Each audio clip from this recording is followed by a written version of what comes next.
जय हिंद। स्वागत है आप सभी का एक बार फिर से ओजांग टाइम्स पर। और आज का जो हमारा एक टॉपिक है वो ये है कि इंडिया ने अभी रिसेंटली राइस के एक्सपोर्ट पर यानी कि चावल के निर्यात पर बैन लगा दिया है।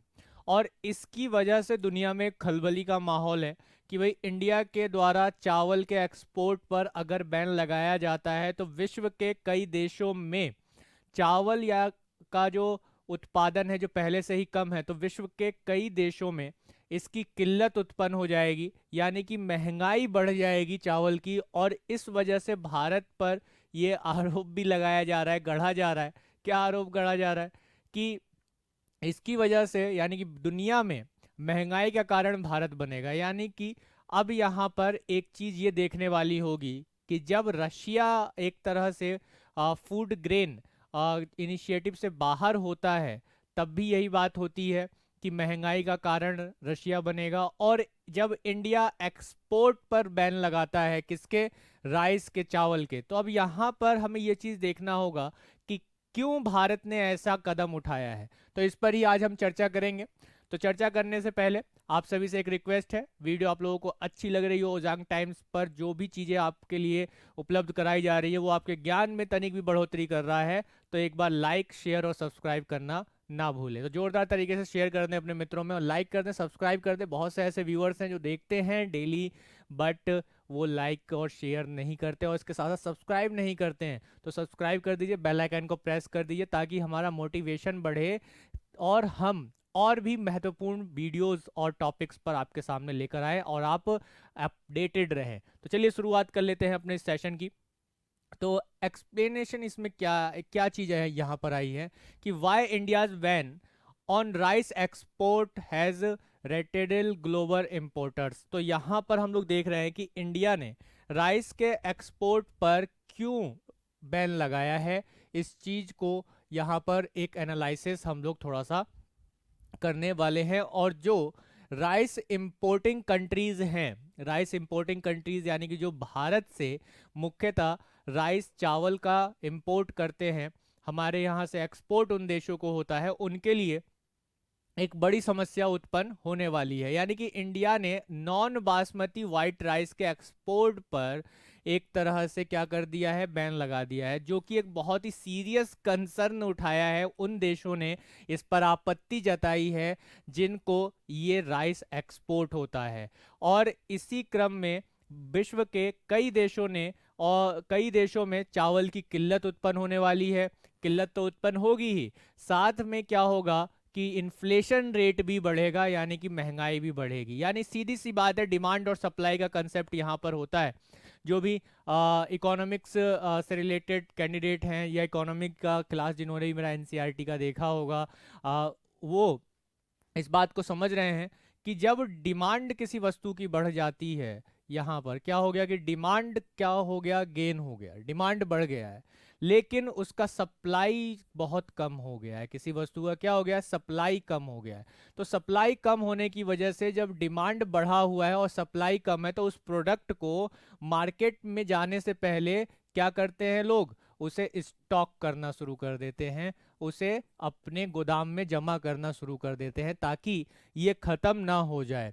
और फिर क्या होता है, जब बाजार में उसे स्टॉक करने वाले लोग जब उतारते हैं तो हाई रेट पर उतारना शुरू कर देते हैं, हाई प्राइस पर वो उतारना शुरू कर देते हैं। और जब हाई प्राइस पर वो उतारना शुरू करते हैं तो हम यहाँ पर देखते हैं कि इन्फ्लेशन बढ़ता है। यानी कि इन्फ्लेशन क्या है, इन्फ्लेशन एक इकोनॉमी का छोटा टर्म है। यानी कि अगर आप देखें तो अपने आप में बहुत बड़ा चीज है इन्फ्लेशन, लेकिन एक छोटे से, एक साफ और सीधे लहजे में कहा जाए कि जब किसी भी देश की मुद्रा की परचेजिंग पावर, ये करेंसी की परचेजिंग पावर कम हो जाए, यानी कि आप अधिक पैसे खर्च करके कम वस्तुओं को ले ला पाए, खरीद पाए, तो वो इन्फ्लेशन या मुद्रास्फीति कहलाता है। तो यहाँ पर भी ऐसा ही होगा, लोग, डिमांड ज़्यादा है, सप्लाई कम है, प्रोडक्ट कम है, तो लोग क्या करेंगे, लोग ज़्यादा पैसा देकर उसे खरीदने की कोशिश करेंगे, ज़्यादा पैसा देकर उसे खरीदने की कोशिश करेंगे। तो अब यहाँ पर क्या होगा कि चावल के मामले में विश्व में इन्फ्लेशन रेट को बढ़ा हुआ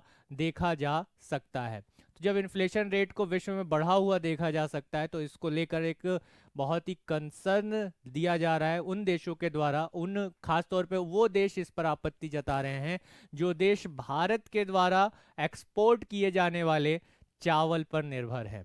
ठीक है, तो इसी क्रम में अगर हम आगे देखें तो विश्व में जो अन्य जो बात निकल कर आ रही है क्या, कि in recent ban on non basmati vice right export has sent stock shock waves, एक शॉक वेव क्रिएट कर दिया है पूरे ग्लोबल मार्केट में, and leading the scribble for supplies and high writing concern over food security. यहाँ पर एक बार फिर से कंसर्न सोचने वाली बात होगी फूड सिक्योरिटी की। विश्व में जो एक खाद्य सुरक्षा का या खाद्य संकट जो बना हुआ है, फूड को लेकर जो फूड सिक्योरिटी होनी चाहिए, उस पर एक सवाल उत्पन्न होगा, एक खड़ी होगी बात कि भाई जो खाने को लेकर जो एक सुरक्षा, खाद्य सुरक्षा होनी चाहिए, सभी को अनाज उपलब्ध हो जाना चाहिए, उसको लेकर यहाँ पे समस्या होगी। खास तौर पे इसका प्रभाव जो एशियाई देश हैं कुछ और अफ्रीकी देश हैं उस पर पड़ने वाला है।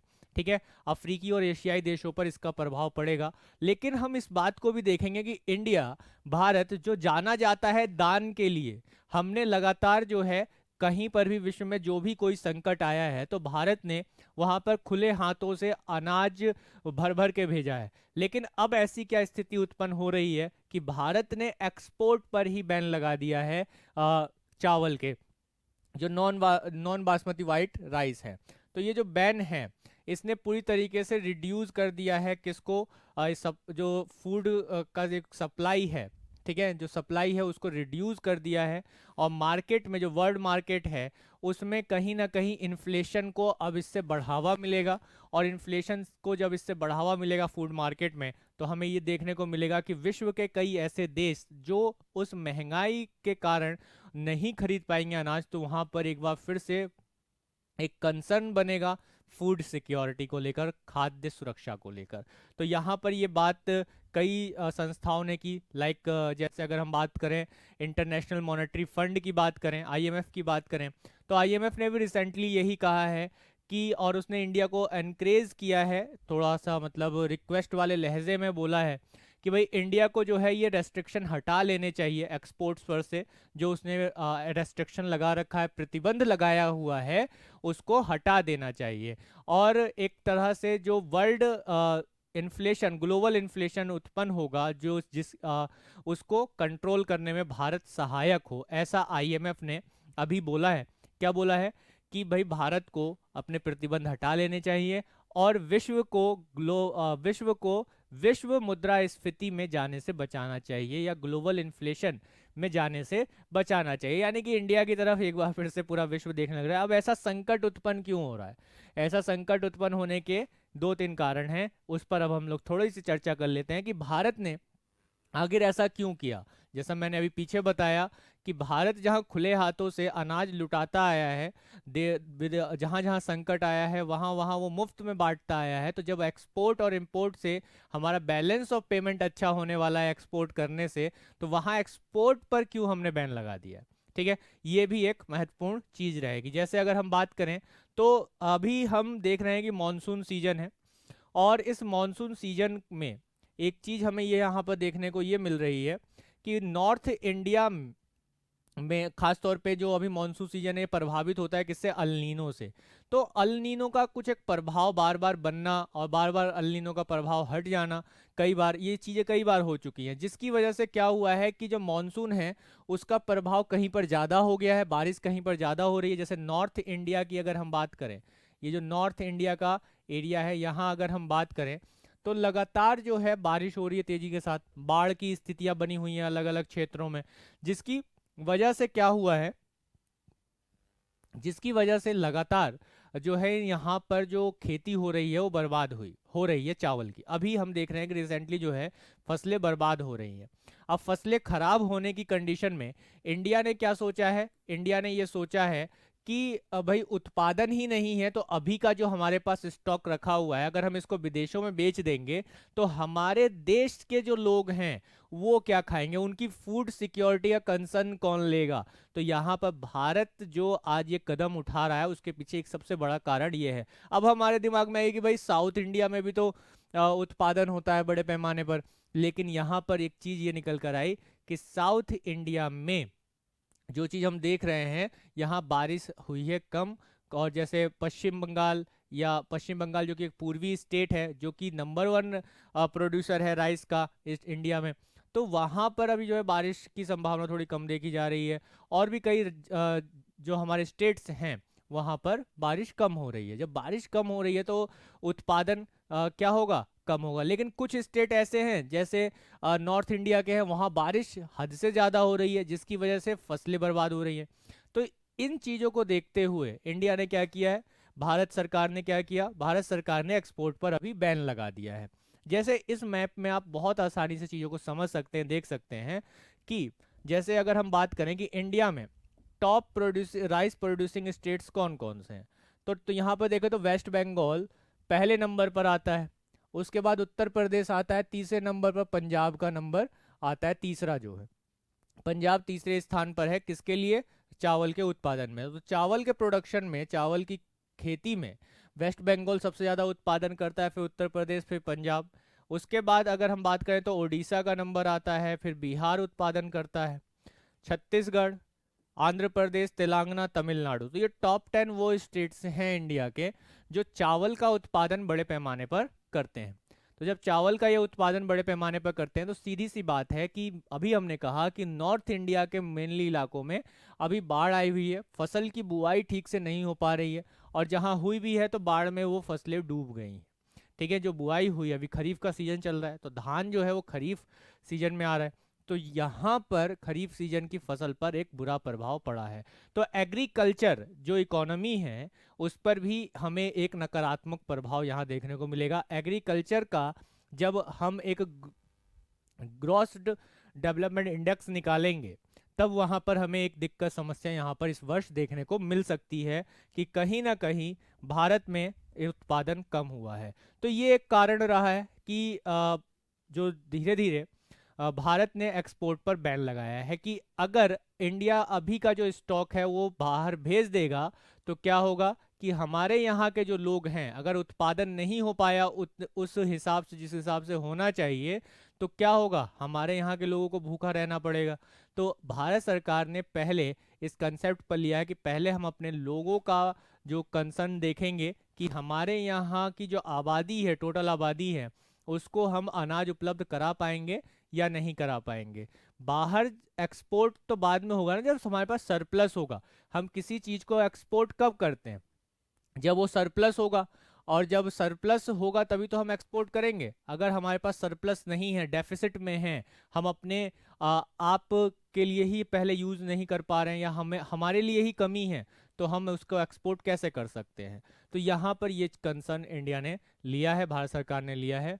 और इसका एक प्रभाव अगर हम विश्व स्तर पर देख रहे हैं तो विश्व स्तर पर हमें यही प्रभाव देखने को मिलेगा कि विश्व में कहीं ना कहीं ये बात तो बिल्कुल सही है कि इसको लेकर महंगाई तो उत्पन्न होगी ही होगी। कुछ समय पहले मैंने एक वीडियो जांग टाइम्स पर ही डाला था जिसमें मैंने बताया था कि इस ब्लैक सी में कैसे इस ब्लैक सी में जो ब्लैक सी ग्रेन इनिशिएटिव है उससे रशिया जो है वो बाहर हो गया है। रशिया ने अपने आप को बाहर कर दिया। जैसे ओडेसा कोस्ट से यहाँ इस्तांबुल तक का जो रास्ता था, जैसे शिपमेंट आता था, उस शिपमेंट के आने के कारण उस शिपमेंट से हम क्या देख पाते हैं यहाँ पर कि उस शिपमेंट को सुरक्षित पहुंचाया जाता था इस्तांबुल तक। ये एक क्या लिया गया था, एक इनिशिएटिव था, एक पहल थी, या फिर हम ये कह सकते हैं कि ये जो पहल रही, इस पहल से कि रशिया बाहर हो गया है। उसने ये कहा था कि भाई जो यहाँ पे कर्च स्ट्रेट है, कर्च ब्रिज है, इस पर क्रीमिया को जो रशिया से जोड़ता है, इस पर यूक्रेन के ड्रोन ने हमला कर दिया है, तो इस पर वो बाहर हो गया।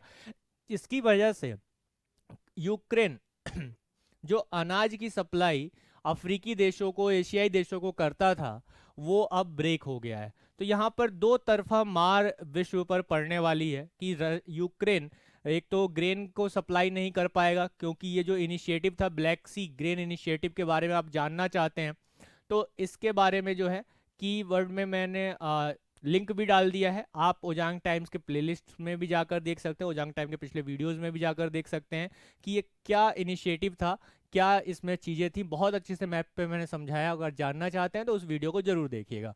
तो यहाँ पर अब क्या होगा कि ये तो यहाँ से अनाज की सप्लाई रुक गई, दूसरा अभी रिसेंटली इंडिया ने एक्सपोर्ट पर बैन लगा दिया है, चावल के एक्सपोर्ट पर बैन लगा दिया है।